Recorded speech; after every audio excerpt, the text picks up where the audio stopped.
Hey Internet, I'm Chaz. And I'm Dan. Welcome to Wine and Serious Business, episode 340. We're here today Got the number even. getting ready to do a double header on a Friday, starting out with rosé. Getting done on Friday. Yep, it's the right time of year. Yep.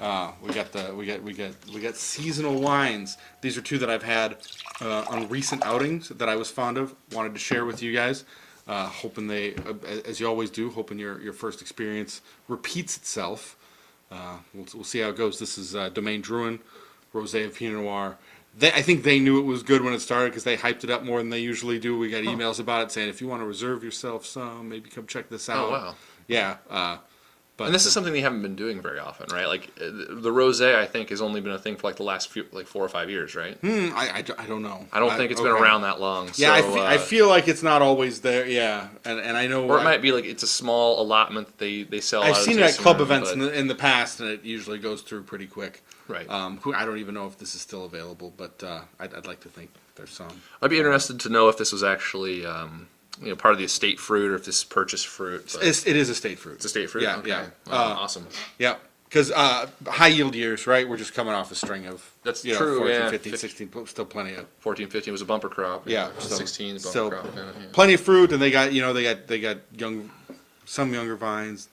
They're planting since anyway. Oh, wow. Anyway, yeah. Stephen, Mr. Krug, if you see this, you can chime in, give some interesting background. I'm sure that we've omitted. Sure. But Yeah, he likes the Domaine Douhin stuff, right? he works there. Oh, he works there? Yeah. He did that always? He always worked there? I think as long as he's been involved in the Okay. show. Yeah. Okay. Yeah. So right. anyway, yeah. And cheers if you see this, yeah. Nice. Watermelon, sour cherry, a little bit of pepper.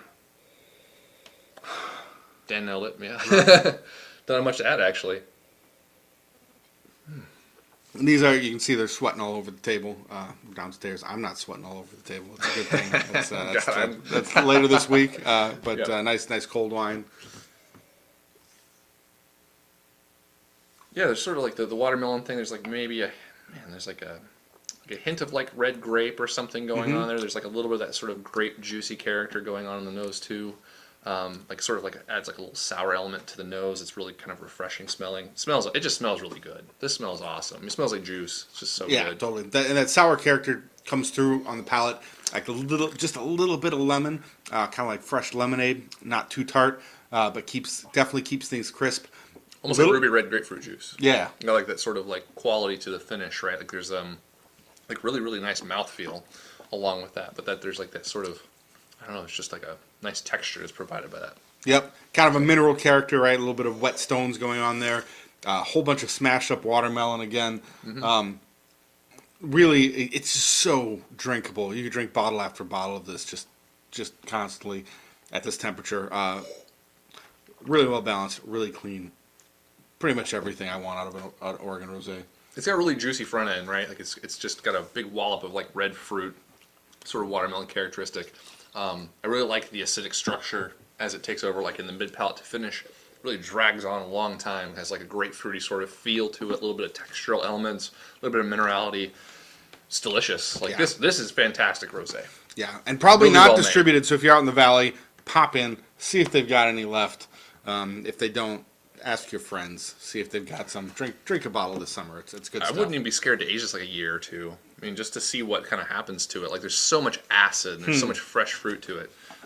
It probably could age, but I wouldn't. Yeah, sure. You're like, well, I'm It's so just good. throwing that out there. Yeah. But it's really delicious. So. Okay, so this is rosé from Dion. Is it from their it's estate? Chehalem Mountains, AVA. So not the estate vineyard, but another 2016 rosé of Pinot Noir.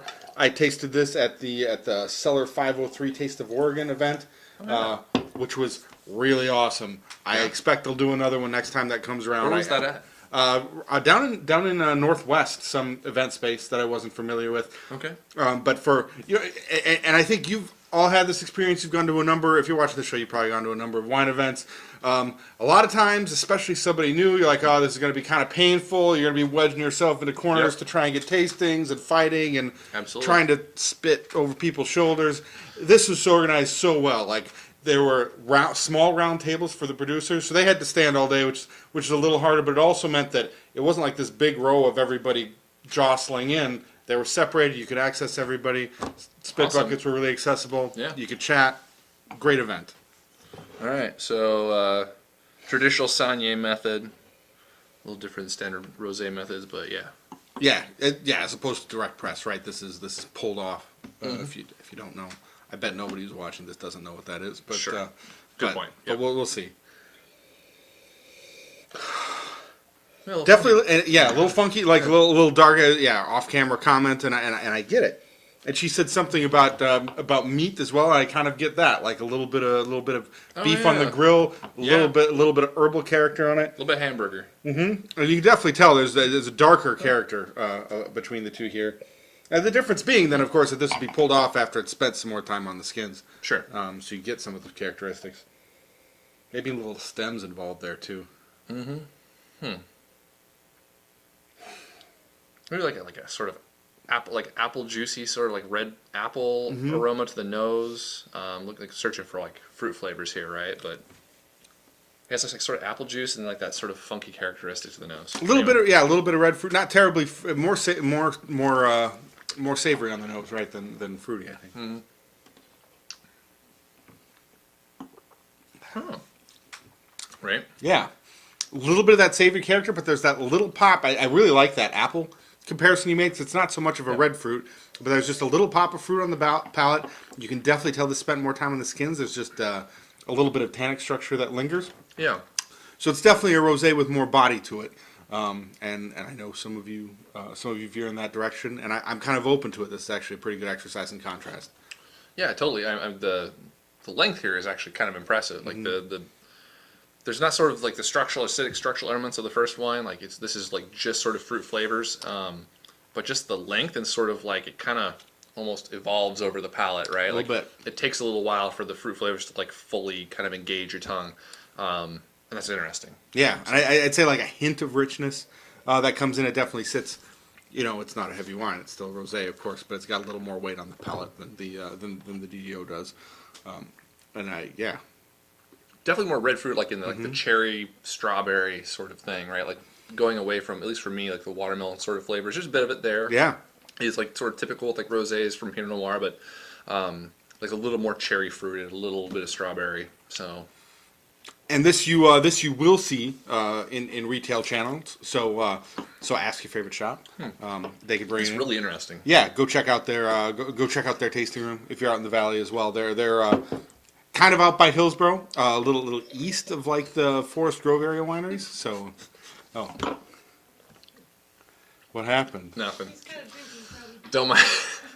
Don't mind Did you me. spill it down your chin? Yeah, I was just so Oh, excited that's to get good. it into me that Enjoyable things. So I'm glad they both held up. Two rosés I like. I encourage you to check out this. Yeah, they're both delicious. Yep. Glad to be back on the air. But we've been off for a few weeks. month. So it hasn't been a whole month. It's been a whole month. Yeah. Oy. Well, we haven't been off the air for a month. It's been a month since we've done the show. Yeah, it's been a month since we've done the show. Okay. Well, anyway, we're still happy to be back. Hopefully, people are still around to watch this. Yep. Like the show, share it with your friends if you are still around. Drink some We'd Oregon enjoy that. rosé. Yeah. Better off. John so. Moser, thanks for posting that awesome picture of the That was awesome. Marked Red Barn dirt in your hands. That was really cool. That was a good day. Yeah. More shout outs, more good wine. Riesling next week. We know you love that. Yeah, we'll see you guys next week. Bye.